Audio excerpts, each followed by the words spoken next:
929 TV నేను ప్రియాంక బులెటిన్లో details చూద్దాం.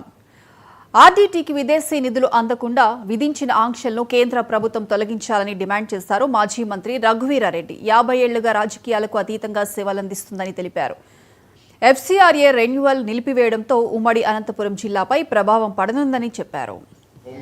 గత 50 సంవత్సరాలుగా ఆర్డీటీ సంస్థ ఫాదర్ ఫెర్రర్ గారు ప్రారంభం చేసి 4.5 లక్షల కుటుంబాలు, పేద కుటుంబాలు విద్య, వైద్యం, ఇళ్ల నిర్మాణం, తాగునీటి సౌకర్యాలు, రహదారులు, అనేకమైనటువంటి సంక్షేమ అభివృద్ధి కార్యక్రమాలు చేస్తున్నటువంటి ఆర్డీటీ దాదాపు ప్రభుత్వానికి సమాంతరంగా ఈ ప్రాంతాల్లో, అనంతపురం జిల్లా ఈ ప్రాంతాల్లో అభివృద్ధి చేస్తూ ఉంటే దురదృష్టం కేంద్ర ప్రభుత్వం ఇతర దేశాల నుంచి వాళ్ళకి వస్తున్నటువంటి ఫండింగ్ ఆపేయడం అనేటువంటిది చాలా బాధ కలిగిస్తుంది.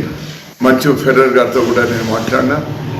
నేను కూడా అందరికీ, ప్రధానమంత్రి గారు, హోమ్ మినిస్టర్ గారు, మన రాష్ట్ర ముఖ్యమంత్రి, డిప్యూటీ సీఎం, మన జిల్లా మంత్రులందరికీ కూడా 9 లెటర్లు నేను వాళ్ళందరికీ కూడా రాసినాను.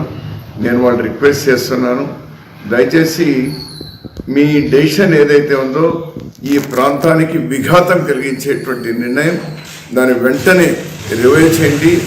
ఆర్డీటీకు ఇతర దేశాల నుంచి వస్తున్నటువంటి ఫండ్ వచ్చేటువంటి విధంగా చేయండి. 4.5 లక్షల కుటుంబాలకు ఆదుకుంటున్నటువంటి ఆ సంస్థను మీరు రివైవ్ చేయండి అని నేను రిక్వెస్ట్ చేస్తా ఉన్నాను. వాళ్ళందరికీ నేను ఉత్తరాలు కూడా రాసిన.